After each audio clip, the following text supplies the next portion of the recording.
নমস্কার বন্ধুরা, দফাদার kitchen with village ফুডে আমার সকল বন্ধুদেরকে স্বাগত জানাই। তো আজকের রেসিপির ভিডিওই আপনাদের সঙ্গে শেয়ার করব কুমড়ো শাক। তো এখানে আমাদের বাড়ির এই কুমড়ো শাক দেখতে পাচ্ছেন, খুব সুন্দর ডোকা, একদম জালি কচি ডোকা, সেটা কেটে আনা হয়েছে। তো সেটার থেকেই শাক বানিয়ে আপনাদেরকে আজ দেখাবো।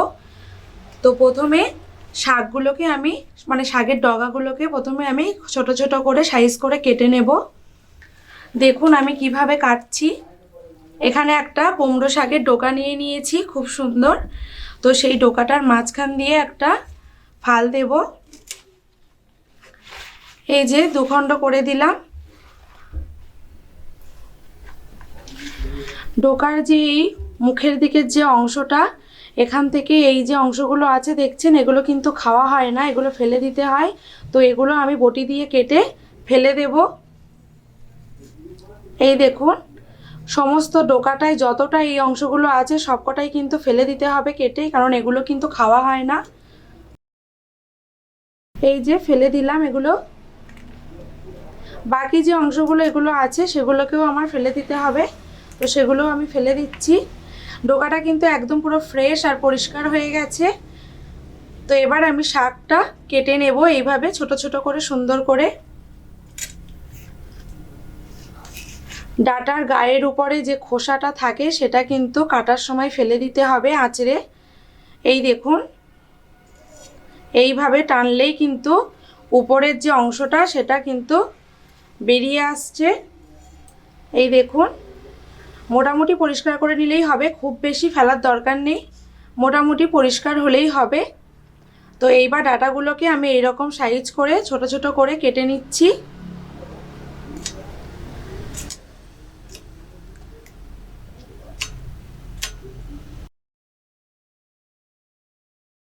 এই দেখুন বন্ধুরা, ডাটার সাইজগুলো কিন্তু আমি এরকম করেছি, যেহেতু এটা শাক হবে সেই জন্য ডাটার সাইজগুলো একটু ছোট করেছি। আর এখানে যে এটা দেখছে, এটা এইভাবে দিলে হয়ে যাবে, ডোকাটা কাটার দরকার নেই। ডোকাটা এইভাবে দিলেই কিন্তু সিদ্ধ হয়ে যাবে। তো প্রত্যেকটা শাকের ডাটাগুলো আমি এইভাবে ছোট ছোট করে সুন্দর করে কেটে নিচ্ছি।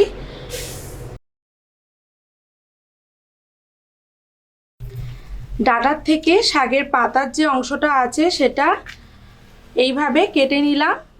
তো এবার এখানে যে পাতাগুলো নেওয়ার মতো, যেগুলো আর কি ভালো, সেই পাতাগুলো আমি নেব, কচি পাতা। তো পাতাগুলোকে আমি কেটে নিচ্ছি ছোট ছোট করে। পাতার যেই ডাটার অংশটা এটা কিন্তু নেওয়া যেতে পারে, অনেকে নেয় অনেকে নেয় না। তো এখানে আমার শাকটা একদম জালি কচি, সেই জন্য আমি এখানে পাতার যে ডাটার অংশটা সেটাও আমি নিয়ে নিচ্ছি ছোট করে কেটে। এর উপর থেকে কিন্তু এগুলো ফেলার কোনো দরকার নেই।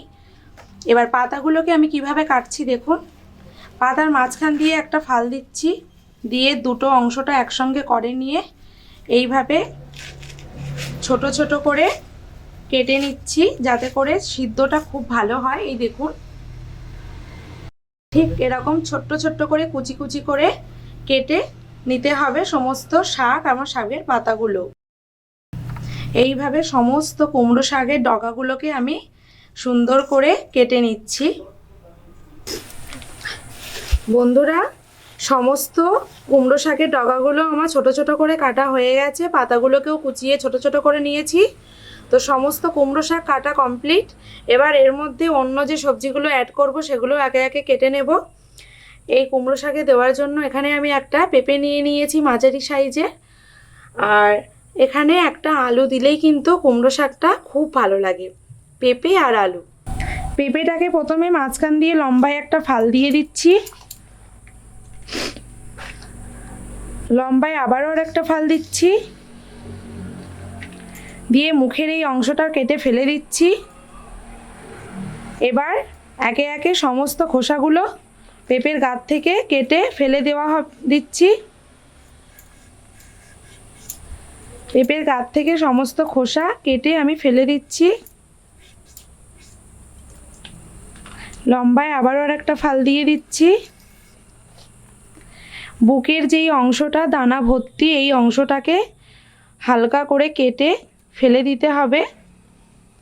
দেখুন পরিষ্কার হয়ে গেছে কিন্তু পেঁপেটা একদম, পেঁপের এই ফালটা একদম পরিষ্কার করে কেটে নিয়েছি। তো এবার এটাকে আমি ছোট ছোট পিস করে কেটে নিচ্ছি।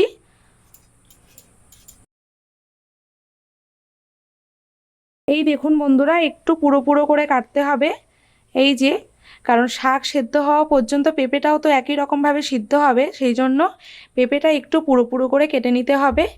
গাছের জালি পেঁপে একদম সিদ্ধ হয়ে ভোগ হয়ে যাবে একদম। সমস্ত পেঁপেটাই কিন্তু আমি এইভাবে ছোট ছোট করে কেটে নিচ্ছি। এই দেখুন বন্ধুরা, ঠিক এরকম করে সমস্ত পেঁপেটা কেটে নিতে হবে।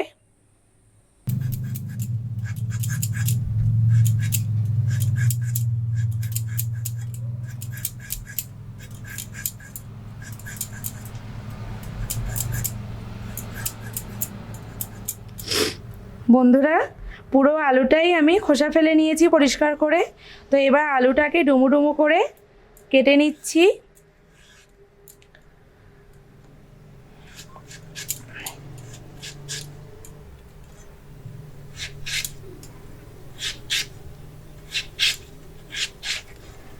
এই দেখুন, ডুমু ডুমু করে আলুটাকে কেটে নিয়েছি। এবার শাক, পেঁপে আর আলু সব একসাথে কল থেকে পরিষ্কার করে ধুয়ে নিয়ে আসছি।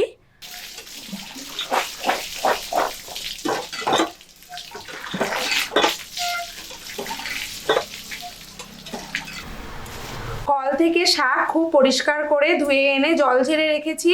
তো ফুটন্ত জলের মধ্যে এখানে ধুয়ে রাখা শাক আমি দিয়ে দিচ্ছি। গরম জলের মধ্যে শাকগুলো সব দিয়ে ঢাকা চাপা দিয়ে দিচ্ছি একটা। তাহলে 7 থেকে 8 মিনিট সময় ধরে শাক কড়াইয়ের মধ্যে রেখে আমি সিদ্ধ করে নিচ্ছি হাই আছে। 7-8 মিনিটের ফাঁকে বন্ধুরা একবার ঢাকা চাপাটা খুলে দেখে নেব।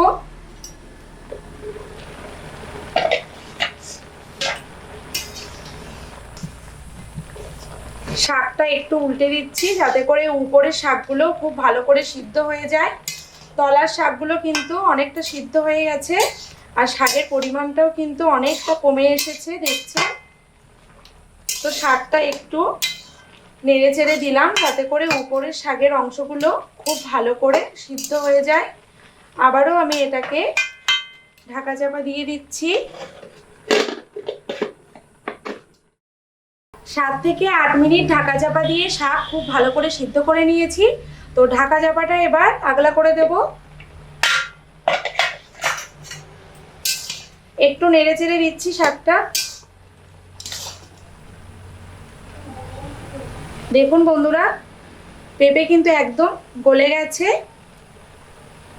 ডাটাও সিদ্ধ হয়ে গেছে, পাতাও কমে এসেছে, তার মানে শাকটা কিন্তু একদম পুরোপুরি সিদ্ধ হয়ে গেছে। তো এবার আমি এটাকে উনান থেকে নামিয়ে ঝুড়ির ওপরে দিয়ে দেব। এইভাবে শাক জল ঝরার জন্য আমি এখানে 5 মিনিট সময় ধরে রেখে দিচ্ছি যাতে করে শাকের জলটা খুব ভালোভাবে শাক থেকে ঝরে যায়। কড়াইতে তেল দিয়ে খুব ভালো করে গরম করে নিয়েছি। তো গরম তেলের মধ্যে এখানে আমি ফোড়নে দিয়ে দিচ্ছি গোটা জিরে। গোটা জিরে কিছুটা পরিমাণে দিয়ে দিচ্ছি।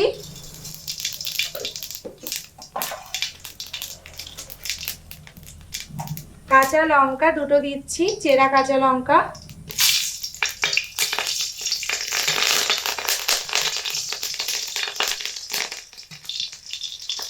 এবার এর মধ্যে আমি শাক দিয়ে দিচ্ছি।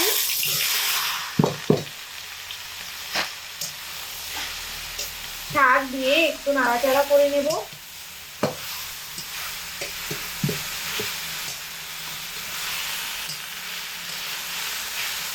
এবারে শাকের মধ্যে দিচ্ছি শুকনো লঙ্কা বাটা। 4টে শুকনো লঙ্কা আমি বেটে রেখেছিলাম সেটা দিয়ে দিলাম। জিরে কিছুটা বেটে রেখেছিলাম সেটাও দিয়ে দিচ্ছি।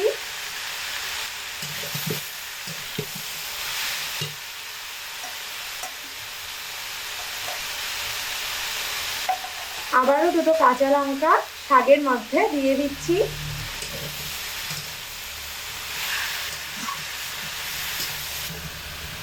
এবার শাকের মধ্যে স্বাদ মতো নুন দিয়ে দেব।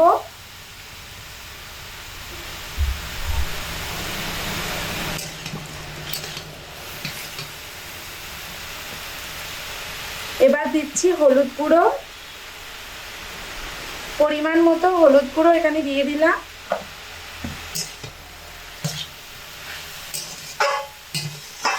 সমস্ত মশলা দিয়ে এবার শাকটা কিন্তু খুব ঘন ঘন নেড়ে বানাতে হবে। আর শাকটা বানাতে গেলে কিন্তু মিডিয়াম আঁচেই বানাতে হবে, খুব বেশি হাই আঁচে দিলে কিন্তু হবে না, আবার লো আঁচে দিয়ে বানালেও কিন্তু শাকটা খেতে ভালো লাগবে না। শাক কিন্তু হাফ হয়ে এসেছে কষানো।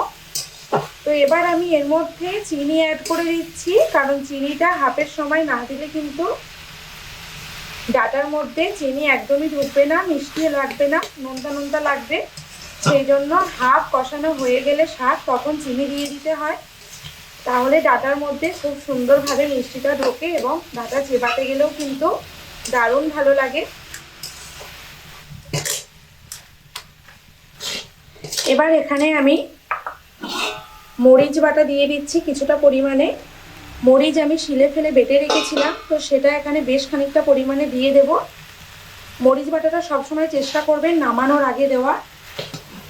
যে কোনো তরকারিতে মরিচ বাটা নামানোর আগে দিলে কিন্তু তরকারির স্বাদটাই অন্যরকম লাগে। সিদ্ধর সময় কিন্তু শাকটা 7 থেকে 8 মিনিট সময় ধরে সিদ্ধ করে নিয়েছি। তো তারপরে কষানোর সময়ও কিন্তু শাকটা আমি 7 থেকে 8 মিনিট সময় ধরে কষিয়ে রান্না করে নিলাম। মোট আমার এই রান্নাটা হতে মোট সময় লেগেছে 15 থেকে 16 মিনিট। শাকটা বানাতে কিন্তু আমার 16 মিনিট সময় লেগেছে। শাকটা কিন্তু বানানো একদমই কমপ্লিট। এবার আমি উনুন থেকে শাকটা নামিয়ে নিচ্ছি। বন্ধুরা, আজকে নিরামিষ কুমড়ো শাকের রেসিপি বানিয়ে আজকে আপনাদের সঙ্গে শেয়ার করলাম। তো আজকের রেসিপিটি কেমন লেগেছে অবশ্যই কমেন্টে আমাকে জানাবেন। আজকের মতো আমি রেসিপির ভিডিও এখানেই শেষ করছি। তো আগামী দিনে নতুন কোনো রেসিপি নিয়ে আপনাদের সামনে আবারও আসবো। ততক্ষণে আপনারা ভালো থাকবেন, সুস্থ থাকবেন। ধন্যবাদ।